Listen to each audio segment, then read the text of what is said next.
வணக்கம் மக்களே! Welcome do my channel. இன்னைக்கு நம்ம என்ன பார்க்க போறோம்னா, என்னுடைய டெய்லி ரொட்டீன தான். யூசுவலா நான் வந்து என்னுடைய டெய்லி ரொட்டீன நான் வந்து மிஸ் பண்ணதே கிடையாது. அதாவது ஜிம்முக்கு போறத. லாஸ்ட் 20 டேஸா நான் வந்து ஜிம்முக்கு போகவே இல்ல. ஏன்னா வந்து எனக்கு உடம்பு முடியல. அதனால நான் வந்து எல்லாமே ஸ்டாப் பண்ணி வச்சிருந்தேன்.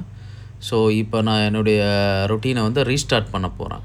ஸோ, அதனால வந்து கிளம்பியாச்சு ஜிம்முக்கு. ஸோ, போற வழிலாம் பார்த்தீங்கன்னா, மரம், செடி, கொடி எல்லாமே இருந்தது எங்க ஏரியால. அந்த இயற்கை காத்த ரசிச்சுட்டே அப்படியே ஜிம்குள்ள என்டர் பண்ணியாச்சு. ஜிம்குள்ள என்டர் ஆனதும் என்ன பண்ணலான்னு யோசிக்க சொல்ல, சர்க்யூட் போடுவோம் அப்படின்னு சொல்லி பைசெப்ஸ் கர்ல வந்து ஸ்டார்ட் பண்ணியாச்சு. பைசெப் கர்ல் முடிஞ்சதும் செஸ்ட் பிரஸ் பண்ணுவோம் அப்படின்னு சொல்லி செஸ்ட் பிரஸ்ஸிங் போட ஸ்டார்ட் பண்ணியாச்சு. லைட்டா வெயிட்ட இன்க்ரீஸ் பண்ணி செஸ்ட் பிரஸ்ஸும் நான் வந்து போட்டாச்சு. 15 கவுண்ட் ஆக்சுவலி ஈச் செட். அப்புறம் லேட்டரல் ரைட்ஸ் முடிஞ்சதுக்கப்புறம் ட்ரைசெப்ஸ் வந்து அதுவும் 15 கவுண்ட் ஆக்சுவலி 3 செட்.